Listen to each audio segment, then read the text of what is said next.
Hello and welcome everybody to Dream Job or Dream Career. Please say hi to us in the chat. We have a little bit of a delay, but we hope to see some comments. Feel free to ask questions at any time during the session. We look forward to hearing from you today and to providing you some really interesting information. This session is about the difference between job and career, how you can approach this question, how to get one or the other, how to decide whether to look for one or the other. This is for mid to senior level professionals and people who are in the process of making a change or even thinking about it or just managing the career. This is a long-term kind of session that we're going to be, long-term kind of topic that we're going to be talking about. My name is Jason Sanders. A lot of you know me. I lead Flycast. We're a boutique executive search firm focused on the consulting and software industries. I have helped many executives through transitions, through executive searches, and also counseling and coaching. I have with me today, as usual, Jonathan Phillips. Now, a lot of you have heard about him in the past, but one of the things that you might not know is that he is an author as well as an executive search consultant and coach. Based on about 30 years of experience, he has written a book called Living Your Best Career. I'm going to show you the cover. Living Your Best Career is co-author of this with Mike Cox, and this is available at Amazon. So if you want to pick it up, please feel free to do that. And regardless of whether you do or not, you're going to get a lot of information, or at least some of the really relevant points in this session today. So we are very lucky to have Jonathan with us as always, but today in particular, and he's going to be doing a lot of the talking today. So again, let's see if we have anybody with us saying hi. We're just going to look out for you and see who's saying hi. I haven't seen anybody yet, but that doesn't mean we don't have people here. Sometimes things are delayed. So please, as I said again, say hi to us and ask any questions during the course of the session. We'll get to them at the end. So let's get started, as we usually do, with some definitions. To start with, what is the difference? And this seems like a very obvious question on the surface, but I think it really is something that has some depth to it and can actually be quantified. So it'd be really interesting to hear what Jonathan has to say about this first question. What is the difference between a job or a series of jobs and a career? Well, thanks so much. Great lead-in question. And I appreciate your flashing the book up. I actually wrote it to help candidates. It doesn't do much on the client side at this point. No obligation to anyone. I call it the fattest business card I've ever had. But the book came from a point of real passion for me. So there are two things that are important to know. I spent 10 years in a major oil company, and every couple of years I and people around me would change jobs. It was a very different experience. My last 4 years in head office, the politics around job changes, which again occurred every 18 to 24 months, occurred. The political pressures were quite different. Maybe topic for another day. I decided to start a retained search firm, loved it, did it for 10 years without thinking much about it, helped build a whole lot of different businesses. And then I began noticing from people I'd placed, they would call back and ask me some questions. And I saw this 2-year pressure, even with people that had changed from one company to another. So I did some research and discovered that there's this strange thing that happens after 2 years when people take a new job at a new company. All of a sudden in 2 years, they have to do something new at that company. And unless they built traction at the new firm, they can be sort of in a last in, first out scenario, which is problematic. Backed up, did some research. Mike Cox and I looked at this. We'd been building Schlumberger Business Consulting for a number of years together. And sure enough, the data was showing us that people who changed companies face that same 2-year pressure once they get there to move again. If they're not integrated, their job apparently has a 2-year half-life. And so we found that to be the same thing. So I called a bunch of people, did a bunch of research, wrote the book. And what I discovered was how you behave in the first 2 years to get integrated directly translates to, can you convert this job option into a terrific career decision that could last 3 to 7 years? And so when you talking to people that lasted that long, we kind of figured out the methodology. Jonathan, when you say 2 years, do you mean 2 years in a position within the company or 2 years just in the company as a whole? Absolutely. It's the perfect question. That was the insight. So we've had capitalism for a long time. And if you look back through this, we've evolved an extraordinarily efficient job market. So the job market helps a company solve a problem. And most companies, when they have a problem that's operationally related or duty responsibility related, they want that fixed in a couple of years, then they move on to solve the next problem. So yeah, that's exactly right. Jobs solve companies' problems, but companies are not set up to help you solve your career problem. That was the insight. All right. Great. Thank you. This is a really good lead in. So now we want to talk a little bit about how these two interplay. There's a dynamic relationship between both job and career. And the reality is that sometimes it can be difficult, depending on the situation that you're in, to pursue one or the other, in particular, to pursue a career if you're under pressure to look for a job. So I want to get started with that question to begin with. How do you start to make the decision about what to pursue? And we obviously would all like a career, but sometimes it's just not feasible for whatever reason, variety of different reasons. So let's talk about that. Yeah. Time frame is relevant. So in the first 10 years, you're just taking jobs and building skills. It's pretty easy to shift from one thing to another. After about 10 to 15 years, time frame matters dramatically. At that point, if you're sort of mid and heading towards senior level, it's going to take you 3 to 6 months to transition from one job to another. If you get stuck and you have to shift, your company has a downsizing and you're just caught in the wrong place at the wrong time. If your time frame is, I need to get another job fairly quickly, I need to descale my time frame down to 3 months, not 6 months or more to manage my career. That's a slightly different process. So when I counsel people who have a job issue, they need to get to work to do something else right away. When they have to shift from one job to another, that process is very straightforward. LinkedIn Jobs is a good example. Very easy to look at jobs that might be interesting, very easy to figure out who you know at those companies to make calls. If you have a little more time, you can back up and say, gee, longer term, who do I want to work for? What do I want to do? And if I make a shift where I don't have to do it right away, but if I can transition my career, who do I want to work for? What do I want to do? Is my family better off? If you have the time to do that, you can orchestrate a career transition better. So it depends on the time frame. And I work with people at both levels. And now this fits into, and this next question, and I think this also, your comments lead into the narrative of your career, which is an interviewing kind of tactic, and also a way to think about choosing a next position or just managing and thinking about your next move. So the career narrative is something I use whether someone's looking at a job shift or career transition. And I've found it to be extraordinarily effective. The question is, how did you get where you are?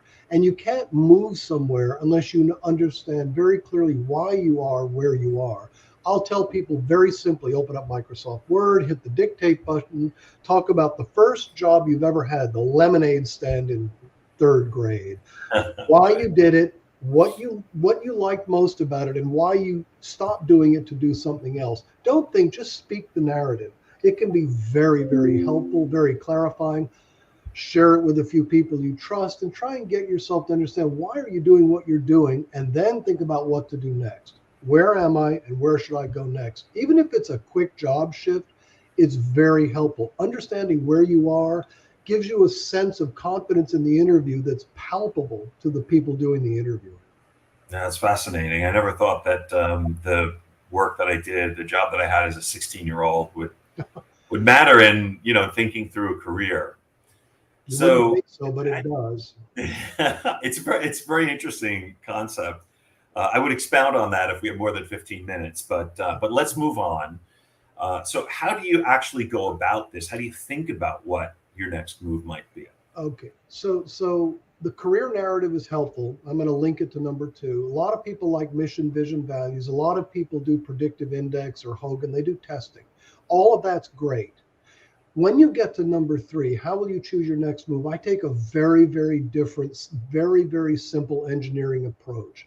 Let's decide the metrics for the job. There are 6 job metrics: geography, industry, function,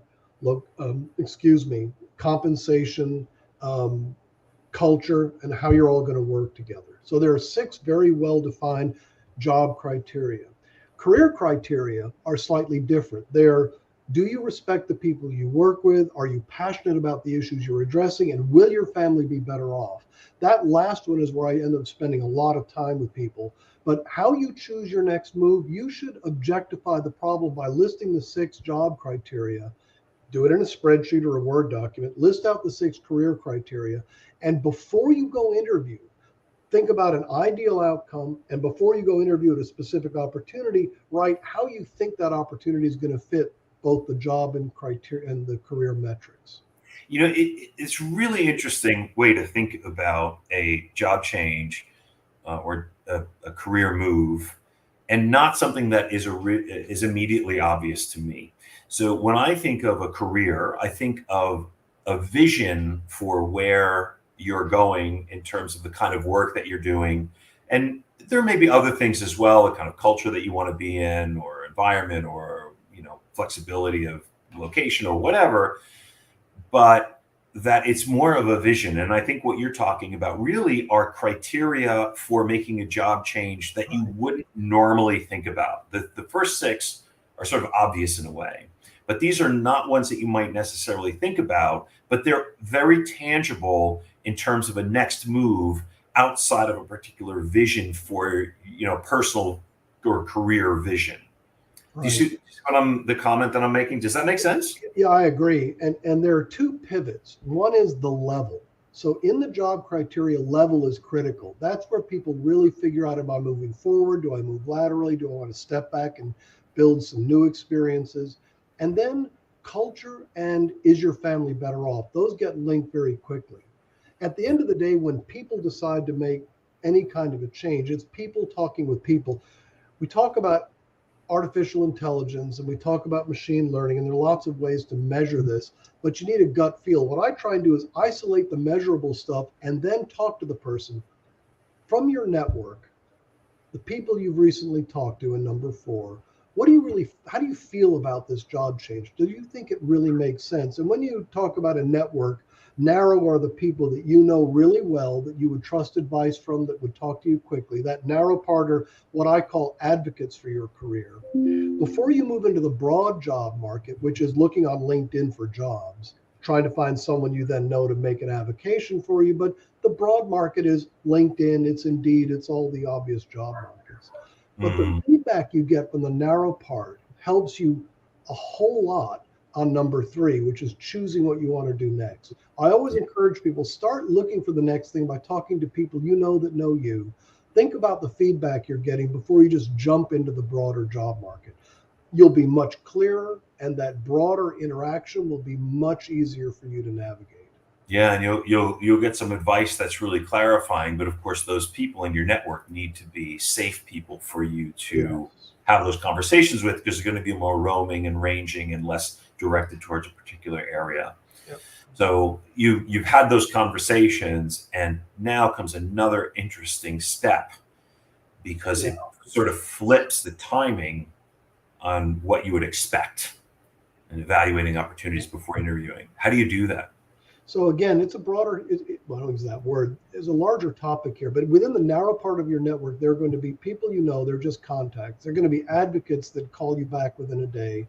I encourage people to pick 3 advisors, usually someone very senior that may or may not even be in the workforce, but 3 people you trust implicitly and say, look, Acme Tool and Die has asked me to run their lights out manufacturing division. Do you think I should do this? How to evaluate an opportunity before you interview.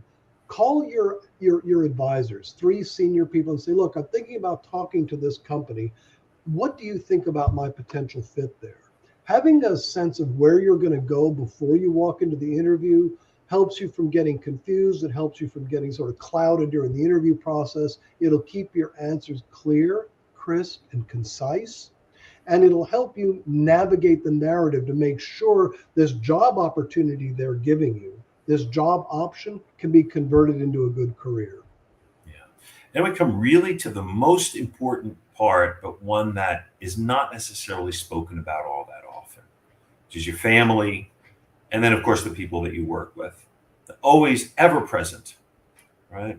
So how do you take that into account in thinking about your next move? So the best visual image is that during COVID, people worked a lot from home. You would literally commute from your office to your family and dinner by walking, 20 to 30 feet. The problem with that was it didn't give you decompression time. So the intimacy between your work life and your home life became very interconnected. Often people talk about a work-life balance, like two sides of a seesaw. I don't like that. What I prefer to use is what I call a community of work. You want to like the people you work with. You want to enjoy the work you're doing. Sometimes work is hard and it's a drudge and you just have to do it. But if you've thought about your career longer term and you know why you're doing it, it's less onerous. But that community of work should integrate your family. Your work team may be involved in Habitat for Humanity. Maybe that's something your family would also like to get involved in. And I encourage people to think about the community of work and reduce the tension between work and home life and actually stop separating them, rather integrate them and make them work better together. So next week, I'm happy to say that we're going to be talking about questions that you can ask in a job interview. What do you ask? This is something that really is critical, both in terms of making an impression on your interviewer, so doing well in an interview, and also gathering the information that you need in order to make a good decision. We also have coming up on the 24th, this is one that you'll want to have in your calendar, a conversation with David Fields. And we'll talk more about that next week, but he is an expert in independent consulting, and he is going to be talking with us about transitioning from a corporate role or a consulting role for a company into an independent consulting career and what that is like. That is going to be a fascinating and very relevant conversation for a lot of people that join us and that are here in this room today. So thank you very much for coming. Really appreciate it. Yep. Appreciate everybody being here. Take a look for Jonathan's book, and we hope to see you next week. Thanks, Bye-bye. everybody. Bye.